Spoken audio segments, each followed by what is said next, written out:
कीचड़ से भरे गड्ढे में पड़ गए। वो कॉलेज एडमिनिस्ट्रेशन के दफ्तर की ओर देखकर उसे कोस रहा था। उसने जैसे तैसे अपना जूता तो साफ कर लिया था, लेकिन वो अपनी पैंट पर लगी कीचड़ के दाग को साफ नहीं कर पाया था। वो बाथरूम की ओर जा पाता, इतने में क्लास की घंटी बज गई। As we drawn in diagram, वो भागते हुए क्लास में पहुंचा था। कम इन सर। प्रोफेसर कमलनाथ मिश्रा की नजर बाहर खड़े लकी पर पड़ी। इधर लकी का सिर भी शर्म से झुक गया था। लकी बिना कुछ कहे वैसे ही अपना सिर नीचे झुकाए क्लास में दाखिल हो गया। जैसे ही उसके पैर क्लास में पड़े, सभी लोग उसकी ओर देखने लगे। ये कब से लेट आने लग गया? सूरज पश्चिम से उग सकता है, लेकिन ये लेट नहीं हो सकता। इसके जूते तो देखो यार कितने गंदे हैं।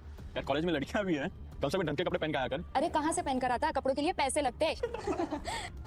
क्लास में बैठे सभी लोगों ने लकी के ऊपर फफ्तियां कसनी शुरू कर दी थी। हर कोई उसके ऊपर कुछ न कुछ कहे जा रहा था। ऐसा नहीं था कि लकी ये सब आज ही सुन रहा था। इस तरह की फफ्तियों का सामना वो रोज करता था। रोज उसे ऐसी बातें सुनकर बुरा भी लगता था, और आज भी उसने अपना सिर नीचे तो झुका लिया था, लेकिन आज उसके चेहरे पर एक मुस्कान थी। इन लोगों को पता नहीं था कि यह अनलकी आज कितना लकी होकर आ रहा है। आज की क्लास यहीं खत्म करते हैं। कल आप लोगों को जो काम करके आना है वो मैंने लिख दिया है। Take care. ये अच्छा हुआ क्लास खत्म हो गई। डिम्पल, वो धीरे धीरे कमरे में दाखिल हुआ और सीधा डिम्पल के पास चला गया। मैंने राहुल के साथ मैचअप कर लिया। आज से यही मेरा बॉयफ्रेंड है। जैसे ही राहुल उसके पास पहुंचा, डिम्पल ने अपने हाथ उसकी गर्दन में किसी हार की तरह डाल दिए और उसकी बाहों में झूम उठी।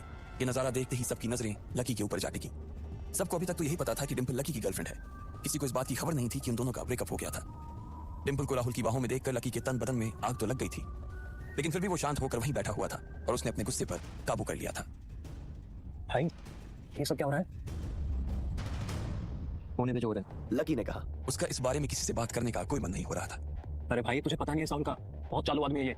अभी तक इस कॉलेज की 5 लड़कियां फंसा चुका है, ये छठी है। उसकी ये बात सुनते ही लकी ने प्रीतम को घूर कर देखा। प्रीतम को लगा कि लकी को उसकी बात का बुरा लगा था, सॉरी भाई। लेकिन अगले ही पल वो उसे देखकर मुस्कुराया और बोला, कोई बात नहीं भाई, सबकी अपनी लाइफ है। ये कहकर लकी डिम्पल की ओर देखने लगा, जो कि राहुल की बाहों में इतरा रही थी। वो जानती नहीं थी कि लकी चाहता तो यहीं खड़े खड़े राहुल और उसके पिता को उनके कारोबार समेत खरीद सकता था। अच्छा लकी सुनो, क्योंकि अब हम साथ नहीं हैं, तो मुझे इस कवर की भी कोई जरूरत नहीं।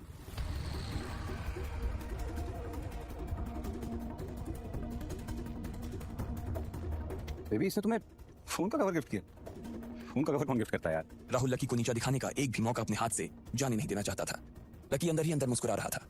डिम्पल ने राहुल की ओर देखा और बोली, बेबी जिसकी फोन खरीदने की औकात ना हो, वो कवर ही गिफ्ट करेगा ना।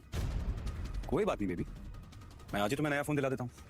हम अभी कनॉट प्लेस जाएंगे और हम अपनी बेबी के लिए देंगे एक नया फोन। लकी का मन तो यही कर रहा था कि वो जोर से राहुल के ऊपर हंसे, लेकिन उसने अपनी हंसी को रोक लिया था। हाँ बेबी, पहले फोन खरीदेंगे, फिर फोन खरीदने की पार्टी करेंगे, और उसके बाद आज लकी जानता था कि ये सब सिर्फ उसे चिढ़ाने के लिए वो कर रही थी, लेकिन लकी को खुद के लिए नहीं बल्कि डिम्पल के लिए बुरा लग रहा था। वो मन ही मन ये सोच रहा था कि अगर डिम्पल बस थोड़ा सा और इंतजार कर लेती, तो आज लकी उसके लिए फोन की पूरी दुकान खरीद कर रख देता। भाई तुझे हुआ क्या है? तेरी आंखों के सामने इतना सब हो रहा है तो तू मुस्कुरा रहा है, तुझे गुस्सा नहीं आ रहा क्या? नहीं भाई, जो हो रहा है वो अच्छा ही हो रहा है, और जो भी होता है ना वो भी अच्छे के लिए होता है, इसलिए जस्ट शेयर। सर एक तो आपके अकाउंट से सर लिंक्ड है, फरारी जुड़ी हुई है सर। सोने की ईंट है 20 किलो की 100 और 5 किलो की 20। पिकासो की 3 ओरिजिनल पेंटिंग्स है सर। डायमंड है सर 24 कैरेट के 22। अब उन दोनों की नजर लकी के मुस्कुराते हुए चेहरे पर पड़ी तो वो अंदर से भवक गए। जब अपनी इस बातों का लकी के ऊपर कोई असर होता नहीं दिखा, तो डिम्पल राहुल से बोली, चलिए बेबी।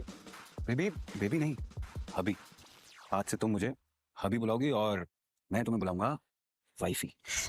ये देखते ही लकी थोड़ा सा जल भुन तो गया, और उसका जवाब भी वो राहुल को देना चाहता था, इसलिए उसने कहा, डिम्पल ये सब तुम क्यों कर रही हो? क्या दिखाना चाहती हो इस सबसे? लकी को डिम्पल का ऐसा रूप देखकर उसी के लिए बुरा लग रहा था। राहुल की किसी बात का तो लकी के ऊपर कोई असर ही नहीं हुआ, लेकिन लकी की इस बात का राहुल को जरूर बुरा लग गया था।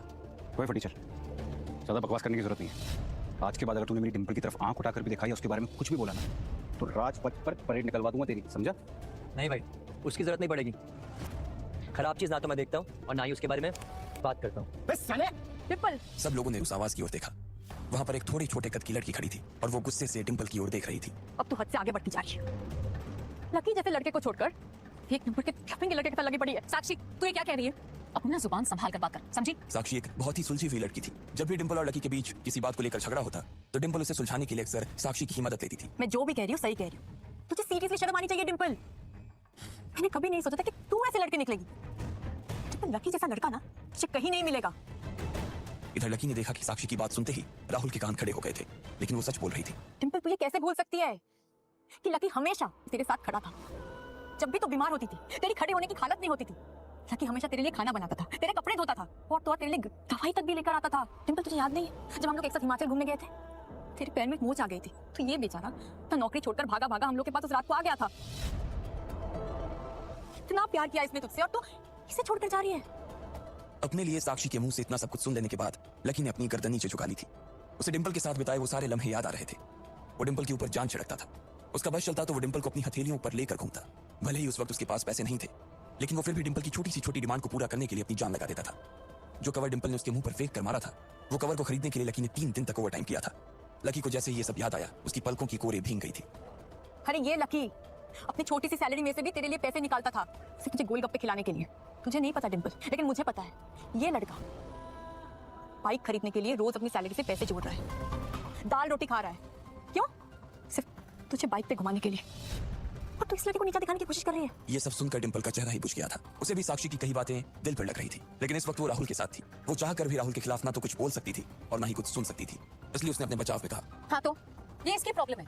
मैंने इसे पहले ही कहा था कि मेरा प्यार अफोर्ड नहीं कर पाएगा, तो मेरे साथ इतना आगे क्यों बढ़ा?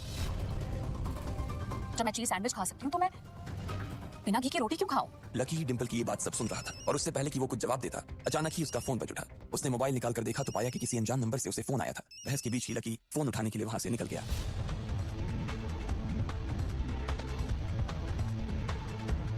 इधर फोन पर लकी कुछ बोलता उससे पहले ही बहुत हो गया लकी, अब बस जल्दी से घर आ जाओ। कौन थी ये औरत जिसे लकी का इतनी बेसब्री से था इंतजार?